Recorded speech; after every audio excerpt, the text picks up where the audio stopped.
사도신경 고백함으로 10월 22일 수요일 새벽기도회 시작하겠습니다. 전능하사 천지를 만드신 하나님 아버지를 내가 믿사오며 그 외아들 우리 주 예수 그리스도를 믿사오니 이는 성령으로 잉태하사 동정녀 마리아에게 나시고 본디오 빌라도에게 고난을 받으사 십자가에 못 박혀 죽으시고 장사한 지 사흘 만에 죽은 자 가운데서 다시 살아나시며 하늘에 오르사 전능하신 하나님 우편에 앉아 계시다가 저리로서 산자와 죽은 자를 심판하러 오시리라. 성령을 믿사오며 거룩한 공회와 성도가 서로 교통하는 것과 죄를 사하여 주시는 것과 몸이 다시 사는 것과 영원히 사는 것을 믿사옵나이다. 아멘. 찬송가 410장으로 하나님께 찬양 드리겠습니다. 오늘 이 새벽에 하나님께서 저희에게 주신 말씀은 스가랴 8장 18절부터 23절까지의 말씀입니다. 이 말씀을 우리 다 같이 한 목소리로 봉독하겠습니다. 만군의 여호와의 말씀이 내게 임하여 이르시되 만군의 여호와가 이같이 말하노라. 넷째 달의 금식과 다섯째 달의 금식과 일곱째 달의 금식과 열째 달의 금식이 변하여 유다 족속에게 기쁨과 즐거움과 희락의 절기들이 되리니 오직 너희는 진리와 화평을 사랑할지니라. 만군의 여호와가 이같이 말하노라. 다시 여러 백성과 많은 성읍의 주민이 올 것이라.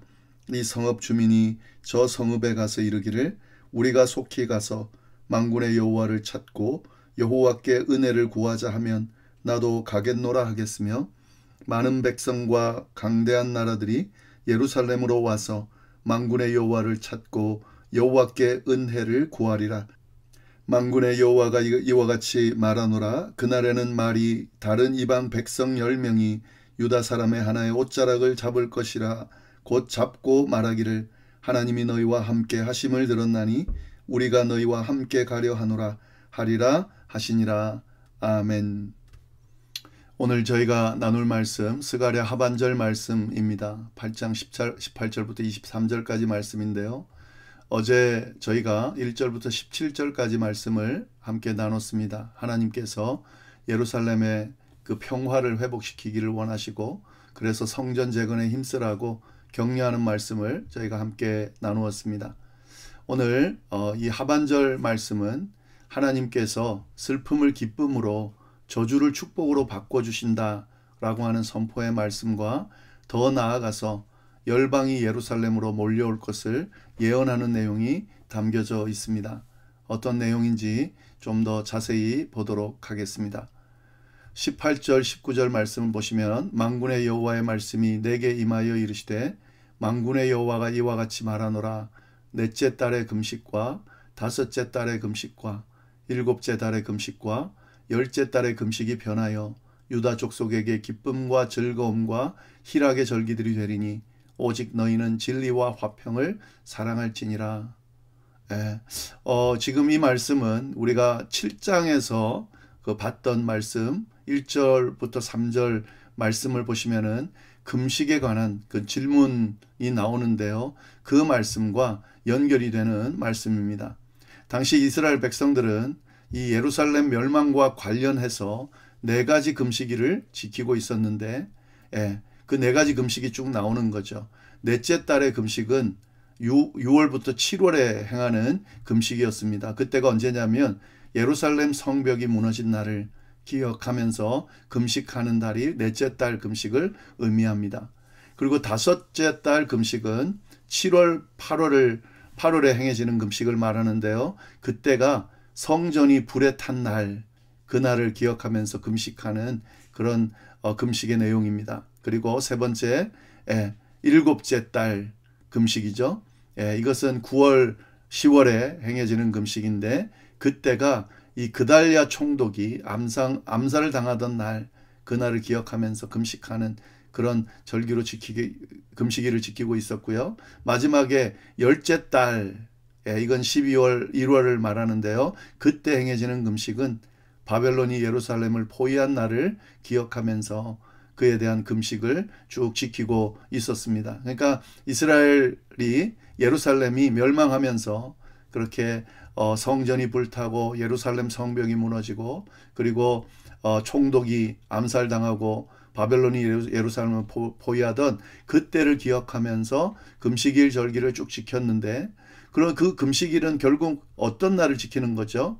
이스라엘의 비극적인 그 역사적인 날, 곧 나라가 멸망하고 포로로 잡혀가서 생활하는 그걸 기억하면서 그렇게 지키는 일종의 슬픈 날이었죠. 날이라고 말할 수 있는 거죠. 그런데 뭐라고 합니까? 이 슬픔의 금식일들을 하나님께서 어떻게 말하신다고요? 금식이 변하여, 그렇게 돼 있죠. 그러면서 유다 족속에게 기쁨과 즐거움과 희락의 절기들이 될 것이다 라고 말씀하시는 거죠. 그러니까 지금 이 이스라엘 백성들이 지키고 있는 이 슬픔의 금식 기간들, 절기들이 결국에 이게 슬픔을 넘어서서 어떻게 바뀐다는 거죠? 기쁨과 즐거움과 희락의 절기로 바뀔 것이다 라고 하는 거죠. 그러니까 하나님께서 회복시켜 주신다는 이 약속의 말씀과 연결해서 하나님께서 그 바벨론 포로로 잡혀가면서 예루살렘이 성전이 파괴되고 무너지고 멸망하던 그 순간들을 다시 회복시키면서 그것이 슬픔으로 끝나지 않고 어떻게 된다고요? 기쁨으로 완전히 변화시키겠다라고 지금 그 말씀을 해주고 계신 겁니다. 그래서 결국 하나님이 회복시킴으로 그 날이 회복의 날로, 그러니까 하나님께서 회복시킨 날로 기억하게 될 것이다 라고 그 약속의 말씀을 해주고 계신 거죠. 그런데 이렇게 바뀌는 그 과정, 슬픔의 절기가 기쁨과 즐거움과 희락의 절기가 되는 그 절기가 되는 과정에서 꼭 기억해야 되는 것이 있는데, 마지막에 19절 마지막에 뭐라고 돼 있죠? 오직 너희는 진리와 화평을 사랑할지니라.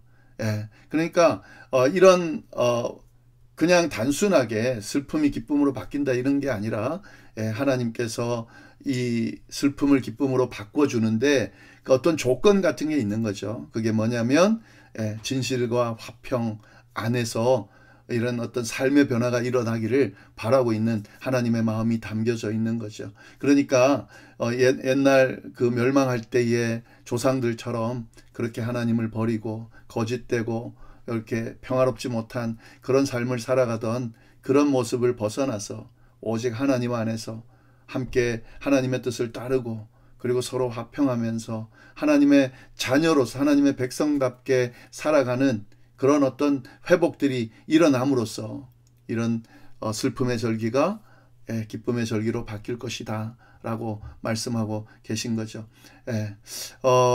하나님께서 주신 이 회복의 약속의 말씀이 지금 다시 이스라엘 예루살렘으로 돌아가서 다시 재건하기를 원하지만 그 마음대로 재건이 되지 않고 실망 가운데 주저앉아 있는 그들에게는 엄청나게 큰 위로가 됐을 겁니다. 이대로 끝날 것이 아니다. 다시 회복하고 재건될 거다. 옛날 그 평화를 누릴 거다. 다시 어린아이부터 나이 든 사람들까지 다 이렇게 함께 어우러져서 살아가는 그런 또 여러 가지 그 풍성한 그런 어떤 열매들을 많이 맺는 그런 곳으로 바뀌어지게 할 거다. 그리고 너네가 기억하는 그 슬픔의 절기가 기쁨의 절기로 바뀌게 될 거다. 라고 하는 희망의 메시지를 주면서 진실과 화평을 사랑하는 그런 모습으로 너희가 그렇게 삶의 변화가 일어나야 한다라고 촉구하시는 그 말씀이 오늘 말씀인 거죠. 20절 21절 보시면 만군의 여호와가 이같이 말하노라. 다시 여러 백성과 많은 성읍 주민이 올 것이라. 이 성읍 주민이 저 성읍에 가서 이르기를 우리가 속히 가서 만군의 여호와를 찾고 여호와께 은혜를 구하자 하면 나도 가겠노라 하겠으며. 그러니까 지금 그 회복의 과정을 보여주고 있는 거죠. 여러 백성 많은 성읍들이 몰려들 거라는 겁니다. 그러니까 이스라엘 회복이 그렇게 사람들이 몰리는 그런 어떤 회복으로 이어질 거라는 거죠. 근데 여기 보시면은 단순하게 이스라엘 백성들만이 아니죠. 여러 백성이라 분명히 그랬습니다. 많은 성읍의 주민이 예루살렘을 찾을 것이다 라고 하는 겁니다. 그러니까 열방이 예루살렘으로 몰려든다는 거죠. 이 회복이 단순하게 유대인들의 회복, 이스라엘만의 회복이 아니라 많은 백성들, 열방의 백성들이 회복되어지는 그 예루살렘의 회복을 통해서 그들도 회복되어지는 그런 역사가 일어날 것이다 라고 그렇게 쭉 이야기를 하고 있는 겁니다. 그러니까 스가랴를 통해서 지금 회복되어지는 이 회복은 이스라엘의 회복을 넘어 열방을 향해서 그 회복의 메시지가 전해지고 그렇게 회복될 것이다 라고 하는 건데요. 근데 여기서 보시면은 이 성읍 주민이 21절 저 성읍에 가서 이르기를 우리가 속히 가서 만군의 여호와를 찾고 여호와께 은혜를 구하자 하면 나도 가겠노라 하겠으며 요 내용을 보면 서로 권유하는 거죠. 예루살렘이 회복됐다. 우리 그로 가자라고 하는 그런 어떤 권유를 하고 또 전달하고 또 권유하고 그래서 오게 되고 이걸 보여주는 거죠. 한 사람이 다른 사람에게 전하고 다른 사람이 또 전하는 그런 과정을 보여주는데 이게 결국 뭘 의미하는 거죠? 복음이 전파되는 모습을 지금 설명해 놓은 겁니다. 예루살렘이 회복됐다. 이 예루살렘이 회복되는 건 아까 말씀드린 것처럼 모든 이 죄로부터 해방됐다. 다시 이 어떤 심판으로부터 벗어나게 됐다라고 하는 그 메시지, 열방을 하나님께서 구원하기로 했다라고 하는 그 메시지들이 곳곳에 사람들을 통해서 전파되면서 사람들이 결국 그 복음을 듣고 여호와를 찾게 되는 그런 현상이 일어날 것을 묘사를 하고 있는 겁니다. 만군의 여호와를 찾고 여호와께 은혜를 구하자. 이게 목적인 거죠. 복음을 듣고 이 하나님, 그 하나님을 우리가 다 찾자, 하나님을 알고 싶어하는 마음, 찾고 싶어하는 마음이 생기고 그 하나님께 나와서 은혜를 구하는 그런 과정들이 일어날 것이다. 복음이 증거되고 구원이 일어나는 그 과정을 쭉 설명한 것으로까지 우리가 이 말씀을 볼 수가 있습니다. 그러니까 지금 스가랴를 통해서 주어지는 이 말씀을 통해서 이 예언의 말씀은 결국 이스라엘이 다시 회복되어지는 걸 넘어서서 인류가 회복되어지는 그런 어떤 메시아적인 그 구원의 메시지, 복음의 메시지가 이 스가랴를 통해서 전달이 됐구나라는 것을 우리가 알 수가 있습니다. 22절 보면 더 자세히 설명이 돼 있죠. 많은 백성과 강대한 나라들이 예루살렘으로 와서 만군의 여호와를 찾고 여호와께 은혜를 구하리라. 여러 백성, 많은 성읍, 강대한 나라들, 이것이 이제 점점 확대되고 있는 거죠. 앞에서 여러 백성과 많은 성읍이었는데 이제 많은 백성과 강대한 나라들까지. 그러니까 작은 성읍 정도가 아니고 강대한 나라들도 어떻게 된다고요? 예루살렘으로 오게 된다는 거죠. 예루살렘 왜 옵니까? 만군의 여호와를 찾게 되고 여호와께 은혜를 구하는 그런 일들이 일어나게 될 거다 하는 거죠. 하나님의 회복은, 하나님께서 주시는 회복은 이렇게 전 열방을 향해서 복음이 증거되고 구원이 이루어지는 그런 회복이 일어날 거다라고 하는 말씀을 더 지금 확대해서 이야기하고 있는 겁니다. 그래서 마지막으로 주어진 말씀 23절 보시면 만군의 여호와가 이와 같이 말하노라. 그날에는 말이 다른 이방 백성 10명이 유다 사람 하나의 옷자락을 잡을 것이라. 곧 잡고 말하기를 하나님이 너희와 함께 하심을 들었나니 우리가 너희와 함께 가려 하노라 하리라 하시니라. 지금 이 말씀은 어떤 말씀이죠? 과거에는 지금 이스라엘이 이방 나라들에게 어떻게 됐습니까? 멸시당하고 그 이스라엘이 멸망하는 것들을 보면서 저주로 여겨졌죠. 그렇죠. 이방 나라들이 그렇게 이스라엘을 멸시하고 저주받은 그런 민족으로 생각을 했습니다. 그런데 지금 23절은 뭐죠? 완전히 반대 모습을 보이는 거죠. 이방인들이 유다 사람의 옷자락을 붙잡고 간청하게 된다는 겁니다. 10명이 한 명의 옷자락을, 이 표현은 10명의 이방인이 한 명의 유다 사람을 둘러싸고 그의 옷자락을 붙잡는다는 거죠. 간절히 매달린다는 거죠. 그래서 간절히 매달려서 뭘 한다는 겁니까? 하나님이 너희와 함께 계심을 들었나니. 그리고 이방인들이 그 유대인 한 명의 옷자락을 붙잡고 하나님이 너희와 함께 계시다는 걸 들었다. 하나님의 임재한다는 걸 들었다. 하나님이 너희 이스라엘을 회복해 주신다는 것을 들었다. 라고 그렇게 붙들면서 우리가 너희와 함께 가려 하노라. 이방인들도 그 지금 이스라엘 백성들이 가는 그곳으로 가겠다라고 하는 겁니다. 그러니까 하나님께로 가겠다는 거죠. 하나님께 은혜를 받는 자리로 가겠다라고 하는 거죠. 그 날이, 그 회복된 날이 그런 역사가 일어날 것이다 라고 하는 거죠.